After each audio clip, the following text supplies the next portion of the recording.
Let's talk about something.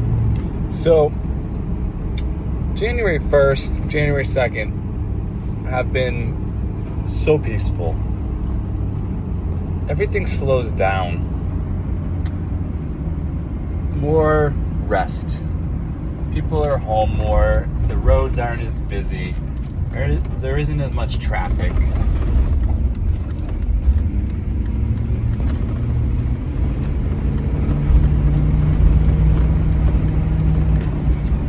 And this gives us a glimpse of what could be. It also reminds me a little bit of the pandemic times. The roads were empty. It was essential workers out and about. And it was just peaceful. And it just gives you this really good feeling when you're driving down the streets and all the cars are parked in the driveways. And you just know that you're serving the greater good. You're making it possible for everyone, the people, to be at rest, to be home, to be with their family, to if they so choose, go out and do something of your passions. Do something fun. Do something that's self-care, that's taking care of yourself. Because we all are productive. We all do so much for our communities. But it could be scaled back. We could totally scale back business as usual, the economy, the way of living on this planet. It's just unnecessary. I'm not one to argue for robots and automation and such. That's not really my argument. But I've always believed that it is possible that we all may have a basic income, and we could find that balance of how much each person works. I think there's a minimum amount across the board that would work, and we'd be able to maintain our societies, our neighborhoods, cities, states, country, world, so on and so forth. All systems can remain the same. It just isn't dependent on us all working 40 hours full time, or 2 jobs, 3 jobs, 60 hours, 80 hours, as some do.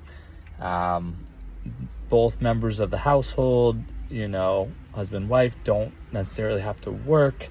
We can get back to the basics of the mom being home with the kids, and raising the kids and providing the meals and prepping the sack lunches and bringing the kids to and from, the various activities,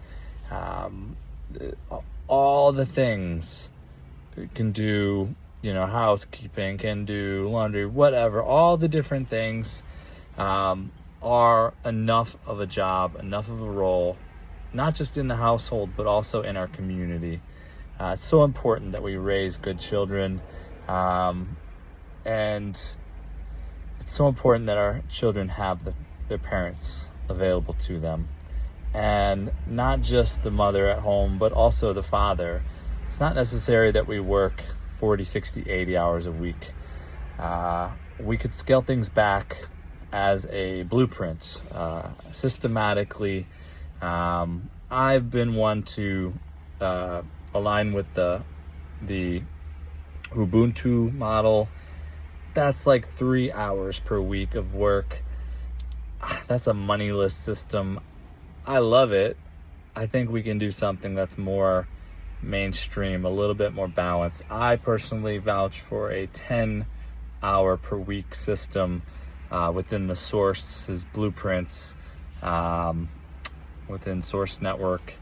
I have that vision that we hold up our 10 fingers. I got dirty at the beach.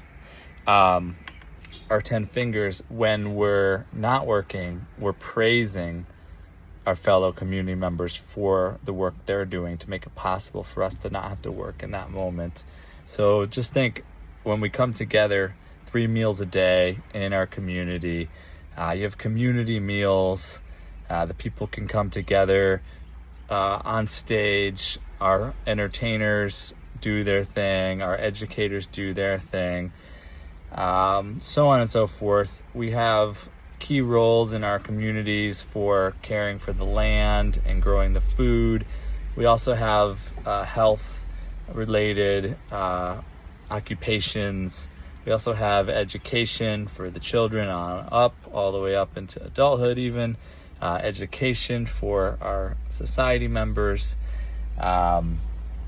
We have engineers. We have scientists. We have everything. It's just, if each person does their, say, 10 hours per week, and we do it as a part of a neighborhood or a part of a city, it's a whole system where we're all on the same team and we're working towards something, a higher blueprint that we all maintain, and we all can elevate the blueprint over time.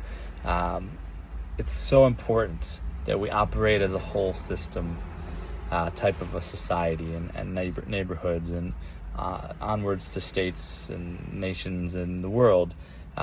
Resource-based economic system is something I speak highly of, where we systematically manage the world, the resources, in the best way. Every single person can be in their passions and be on purpose.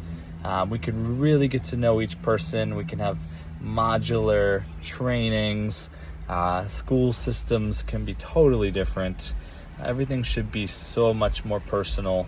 And it brings everyone together. It creates cooperative communities, cooperative systems, cooperative economies. We can all win together. Barbara Marx Hubbard, The Wheel of Co-Creation, is something to look into. Barbara Marx Hubbard, The Wheel of Co-Creation. That's that whole systems. It's a wheel, and then you have like governance and schooling and health, and all the different slivers of the pie are different, and then each person can kind of gravitate to which area. Entertainment can be one. You've got education, you've got food, you've got land care. There's so many key roles and jobs in our societies. So let's get back to it here. We don't need to work as much. We don't need to be in competition. We can be in more cooperation. We can do more resource-based economic systems, from local, small level to globally. We can all be in our passions, not just at work, but also at home and out and about. We can go surfing and go skydiving and mountain climbing and hiking and all of the best things, so on and so forth. I don't want to go on too long with this, but let me get back to I'm just so grateful. January 1st and January 2nd this year have been so peaceful, driving around on the roads, not as many people working, just knowing that they're home with their families and having nice holidays, and seeing everybody out surfing 50-foot waves, in Maui here. All of it. It's just so nice to be able to. I personally am doing a valuable role, and I know so many others are as well, and it can work for all of us. And I'm holding that vision, and we can all work together to implement it. Even if we just create our own communities, our own eco-villages, we can make sure it happens and put it on the map and share it through YouTube, through video and social media, to change the world. So thanks so much for tuning in. Aloha.